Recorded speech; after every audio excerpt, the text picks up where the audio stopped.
खाते में राशि हस्तांतरित की जाएगी। जिला सहकारी केंद्रीय बैंक के सम्मानित अध्यक्ष नवाज भाई जी ने श्री किशन खंडेलवाल जी नगर पंचायत नगर पालिका के सम्मानित अध्यक्षों की उपस्थिति में आप सभी को संबोधित करेंगे और आप सबको इस योजना के बारे में विस्तृत कार्य योजना से अवगत कराएंगे। कि इस प्रेस कॉन्फ्रेंस में हार्दिक अभिनंदन है, स्वागत है और हमारे कांग्रेस परिवार के सभी सम्मानीय विधायकगणों का, सम्मानित जिलाध्यक्ष जी का, सम्मानित वरिष्ठ नेताओं का भी बहुत बहुत इस पत्रकार वार्ता में स्वागत है।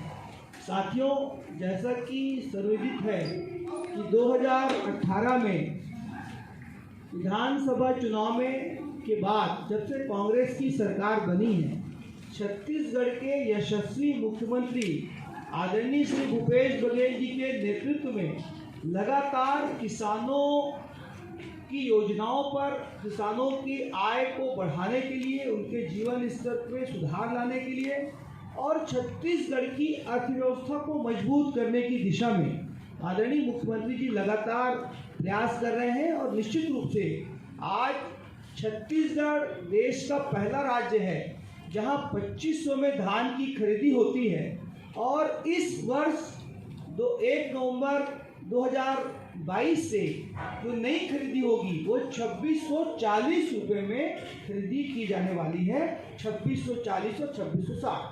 तो देश में अभी भी ये नया रेट आने के बाद भी हमारी सरकार, आदरणीय भूपेश बघेल जी की सरकार, देश की प्रथम सरकार होगी जो 2640 रुपये में धान की खरीदी करेगी। अब सवाल ये उठता है कि आज हम सब यहाँ पर क्यों उपस्थित हुए हैं। पूरे जिले में कांग्रेस के सम्मानीय विधायकगण, संगठन और जितने भी निगम आयोग के चेयरमैन, हमारी प्रथम नागरिक महापौर जी, सभी लोग, क्योंकि राशि आ रही है, वो राशि पहली किस्त की राशि लगभग हमारी जून महीने में आती है, दूसरी किस्त की राशि 20 अगस्त को आती है और तीसरी किस्त की राशि छत्तीसगढ़ के अवतरण दिवस 1 नवंबर को आती थी। किंतु इस बार 24 तारीख को दीपावली है। इसको देखते हुए छत्तीसगढ़ के यशस्वी मुख्यमंत्री, किसान हितैषी मुख्यमंत्री आदरणीय भूपेश बघेल जी ने उस राशि को बिना किसी मांग के, बिना किसी निवेदन, बिना किसी आवेदन के, किसानों की समस्याओं को, किसानों के दुख को देखते हुए उसे 17 अक्टूबर को किसानों के, आइए विवेक भाई, 17 अक्टूबर को किसानों के खाते में पैसा डालने का एक बहुत ही क्रांतिकारी निर्णय उन्होंने लिया है। किसानों के खाते में पैसा आएगा और वो पूरा पैसा दीपावली मनाने के लिए सरकार दे रही है। इसका मतलब ये है कि छत्तीसगढ़ देश की ये पहली सरकार जो किसानों को दीपावली मनाने के लिए भी पैसा दे रही है। इस परिप्रेक्ष्य में जहां एक और छत्तीसगढ़ की कांग्रेस की सरकार, मुख्यमंत्री जी किसानों को दिवाली मनाने के लिए पैसा दे रहे हैं, तो जिला सहकारी बैंक और हम सब कांग्रेस परिवार के, हमारे माननीय विधायक और सभी लोगों ने ये तय किया है कि हम सब मिल करके किसानों का स्वागत और किसानों के अभिनंदन करके किसान सेवा सप्ताह के रूप में हम लोग इसको मनाने जा रहे हैं। और 17 तारीख को किसानों के खाते में पैसा आएगा और 18 तारीख को हम लोग सभी जिला सरकारी बैंकों में पंडाल लगा करके, कुर्सियां लगा करके हमारे माननीय विधायकगण, माननीय संगठन के लोग, निगम आयोग मंडल के सभी अध्यक्षगण और सभी कांग्रेस के लोग 18 तारीख से बैंकों में जा करके किसानों का हम स्वागत करेंगे, किसानों का अभिनंदन करेंगे और उनके बैठने की और चाय और पानी की व्यवस्था भी हम लोगों की तरफ से होगी। और इस हेतु सभी विधानसभा क्षेत्रों में हमारे किसान भाइयों के स्वागत के लिए माननीय विधायकगण 18 तारीख को बैंकों में अपनी सेवाएं देंगे, संगठन के लोग अपनी सेवाएं देंगे इसी परिप्रेक्ष्य में आज हम लोग किसान सेवा सप्ताह का जो आयोजन हो रहा है उसको लेकर निवेदन करूंगा कि हम लोग विषयांतर रूप में चर्चा ना करें। बहुत बड़े विषय को लेकर हम लोग आज यहाँ बैठे हैं। मुख्य रूप से हम लोग किसानों को फोकस करेंगे और संघर्ष करने के बाद पूर्व की सरकार, जो भारतीय जनता पार्टी की जो सरकार थी, वो कभी किसानों का दुख तकलीफ कभी सुने नहीं और चप्पल बांटने का काम, मोबाइल बांटने का काम, फावड़ा बांटने का काम पूर्ववर्ती सरकार ने किए। लेकिन मैं इस प्रेस वार्ता के माध्यम से हमारे मुख्य आदरणीय भूपेश बघेल जी को मैं बहुत बहुत धन्यवाद देना चाहूँगी, जिन्होंने पूरे प्रदेश के किसानों की जेब में पैसा डालने का काम किए हैं और वो किसान अपने इच्छा से अपने खेती करने के लिए जारी हो रही है। अगर दिवाली के समय लोग राम के नाम पे वोट तो मांगते हैं, लेकिन दिवाली मनाने के लिए किसानों के लिए नहीं सोचते हैं। पहले हमारे मुख्यमंत्री हैं जो राम को मानते हैं, उसके साथ ही किसानों के लिए दिवाली मनाने के लिए पैसे की राशि सुनिश्चित की है। करीब 2,11,648 किसान लाभान्वित हो रहे हैं और 1,56 करोड़ 65 लाख की राशि हस्तांतरित हो रही है। ये राजीव गांधी न्याय योजना के अंतर्गत राशि हस्तांतरित हो रही है। इसके अलावा हमारे जो गोधन न्याय योजना से जुड़े हुए हैं, हमारी महिला स्वयं सहायता समूह के करीब 6 करोड़ 28 लाख 19 हजार की राशि हस्तांतरित हो रही है। साथ ही गौठान समिति को 10 करोड़ 23 लाख हो रही है और गोबर विक्रेताओं को 1500 करोड़ 96 लाख की राशि हो रही है।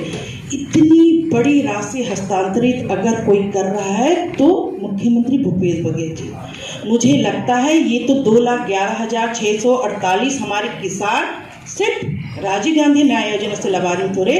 इसके साथ ही करीब लाख भर जो और है हमारे जो इस अन्य योजना से जुड़े हुए हैं वो लाभान्वित हो रहे। तो जहां हमारे राजनांदगांव जिले में करीब संख्याओं का मेरे ख्याल से 1/4 हिस्सा जो गरीब तबका है वो लाभान्वित हो रहा है। तो इतने लोगों के लिए अगर हमारे मुख्यमंत्री सोच रहे हैं तो बहुत बड़ी बात है। और उसको हम अगर किसान सेवा सप्ताह के रूप में मनाने के लिए आदरणीय हमारे नवाज खान जी अगर यहाँ पे प्रेस कॉन्फ्रेंस रख रहे हैं और आपके द्वारा हम ये संदेश भेज रहे हैं कि हम सिर्फ दिवाली ही नहीं मना रहे हैं, हम किसानों का सम्मान भी कर रहे हैं, तो ये बड़े गर्व की बात है। तो ये सिर्फ जो सोचना है और जो करना है ये सिर्फ कांग्रेस की पार्टी के लोग करते हैं। अब तक 15 साल तक किसी ने किसान के लिए नहीं सोचा, किसी ने महिला समूह की नहीं सोचा, किसी ने हमारे पशुपालकों के लिए नहीं सोचा, लेकिन पहली बार ऐसा कोई मुख्यमंत्री आया है जो सबके लिए सोच रहे हैं। तो मैं सर्वप्रथम तो अपने हमारे जो मुख्यमंत्री उनको साधुवाद धन्यवाद प्रेषित करना चाहती हूँ और आदरणीय नवाज खान जी जो कि सेवा सप्ताह के रूप में मना रहे हैं उनको मैं बधाई देना चाहती हूँ कि आप जिस पद पर बैठे हैं सिर्फ राशि हस्तांतरित करने के लिए सहयोग नहीं कर रहे हैं हमारे मुख्यमंत्री का, बल्कि सेवा सप्ताह के रूप में मनाकर हमारे किसानों को सम्मान दे रहे हैं। इसके लिए आप सबको बधाई के पात्र हैं और आप सबको धन्यवाद प्रेषित करते हैं। ऐसा प्रदेश है वो दूसरे प्रदेश में कहीं नहीं है, तो ये व्यवस्था आदरणीय हमारे यशस्वी मुख्यमंत्री केंद्रीय सहकारी बैंक के अध्यक्ष द्वारा बुलाई गई इस प्रेस कॉन्फ्रेंस में उपस्थित हमारे कांग्रेस के सभी साथीगण और प्रदेश और देश के चौथा स्तंभ साथियों, आप पर मैं कुछ चीज याद दिलाता हूँ। 2018 के चुनाव में यही हाल है। विधायकगण अपने अपने क्षेत्र के मुख्यालयों में विधायकगण पहले दिन रहेंगे और अन्य बैंकों में हमारे जिला पंचायत के सदस्य, जनपद के अध्यक्ष और भी जो कांग्रेस के जनप्रतिनिधि हैं वो लोग भी सब रहेंगे और लगातार ये कार्यक्रम हमारे 1 सप्ताह तक, जब तक बैंक टाइम चलेगा दिवाली के पहले तक, तब तक ये पूरा हमारा पखवाड़ा चलेगा। अब अंतिम वक्ता के रूप में किसान, मजदूर, गौपालक सभी के लिए दिवाली मनाने के लिए 156 करोड़ की राशि दे रही है, जो बहुत बड़ी बात है। एक जिले में हर तिमाही 156 करोड़ रुपए की राशि आना और अल्टीमेटली जब ये हमारे जिले में, बहुत बढ़िया सवाल है आपका, मैं आपके सवाल का स्वागत करता हूं। 3 या 4 नवंबर को दीपावली थी, 1 तारीख को पैसा आया था, मतलब किसानों ने 2 तारीख से पैसा निकालना चालू किया, तो समय इतना नहीं बचा कि एक दिन में हम किसान सेवा सप्ताह मनाते। दूसरा, ये अक्टूबर का महीना है, महात्मा गांधी जी का पूरा अक्टूबर हम लोग महात्मा गांधी जी को समर्पित करते हैं। 15 दिन महात्मा गांधी जी के कार्यक्रम चलते रहते हैं 2 अक्टूबर के कारण। तो जो किसान सेवा सप्ताह का जो आयोजन है वो महात्मा गांधी जी के सेवा पखवाड़े, उनकी सेवा से हम लोग प्रेरित होकर के ये अक्टूबर में। अच्छा, इससे पहले भाई ये जो राशि आ रही है 1 नवंबर को आती थी और ये दिवाली मनाने के लिए राशि आ रही है। तो दिवाली में किसान आमतौर पे जब पैसा आता है तो लोग अपनी जरूरत के हिसाब से पैसा निकालते हैं। अभी तो हर किसी को जरूरत है क्योंकि किसान की फसल खड़ी है, किसान के हाथ खाली है। तो मूलतः आदरणीय मुख्यमंत्री जो पैसा भेज रहे हैं ये किसानों, मजदूरों और महिलाओं होने के बावजूद में भी कृषि का रकबा घट रहा है। और कृषि का रकबा आखिर क्यों घट रहा है, क्या वजह है जो कृषि का रकबा घट रहा है? नहीं, शायद आपकी जानकारी थोड़ी सी मैं ठीक कर दूं। आपका सवाल बहुत अच्छा है, ये जानकारी हमको होना चाहिए कि देखिए 2021-22 में धान खरीदी हुई है 82.51 लाख क्विंटल राजनांदगांव जिले में, ठीक है। और इस वर्ष 2022-23 में जो टारगेट है वो 92.62 लाख, मतलब लगभग 10 लाख क्विंटल इस साल ज्यादा खरीदी होगी। तो आप बताइए बढ़ रहा है कि घट रहा है? बारदाना संकट आखिर किसकी देन?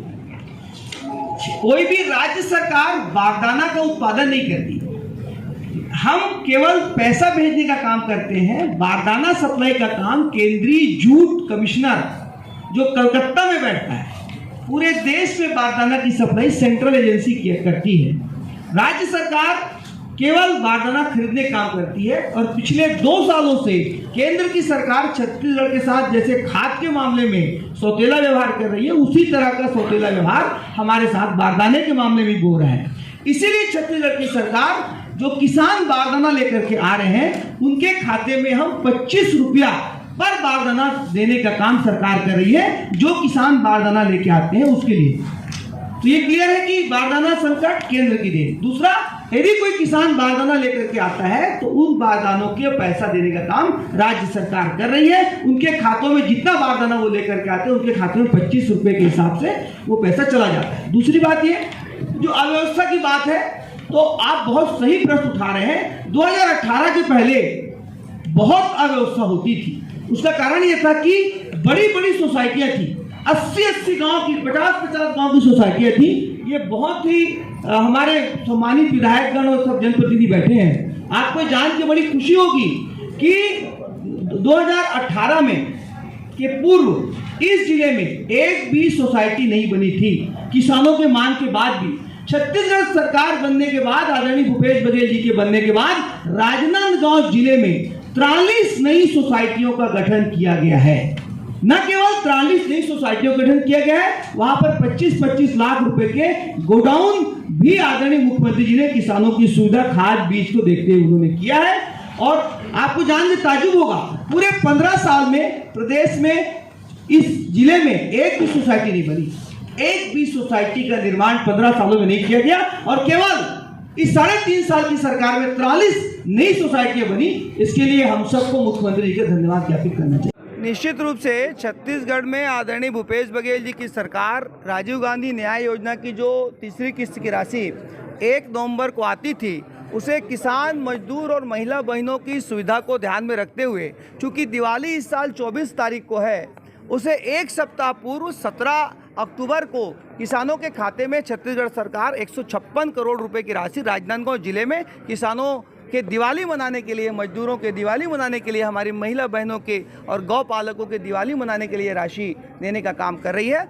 और हम समस्त कांग्रेस के माननीय विधायकगण, संगठन के लोग और जितने भी वरिष्ठ लोग हैं, हम लोग सब मिल करके जिला सहकारी बैंक ये व्यवस्था कर रही है कि हम लोग सभी बैंकों में जा कर के टेंट पंडाल लगाएंगे, किसानों को गुलाल चंदन से स्वागत करेंगे, उनके चाय पानी की व्यवस्था करके उनको पूरी व्यवस्थित तरीके से उनको सम्मान करके पैसा दिलाने का काम करेंगे। ये बड़ी बहुत अच्छी बात है। एक किसान मुख्यमंत्री होने के कारण आज आप ये देखिए कि एक तरफ सरकार किसानों के खाते में पैसा देने का काम कर रही है, दूसरी तरफ उनके एक एक कार्यकर्ता, एक एक विधायक बैंकों में जा करके किसानों का स्वागत कर करके उनको पैसा दिलवाने का काम कर रहे हैं। ये एक बात को दिखाता है कि सरकार पूरी तरह से किसानों, मजदूरों और महिलाओं, गौ पालकों को समर्पित सरकार है।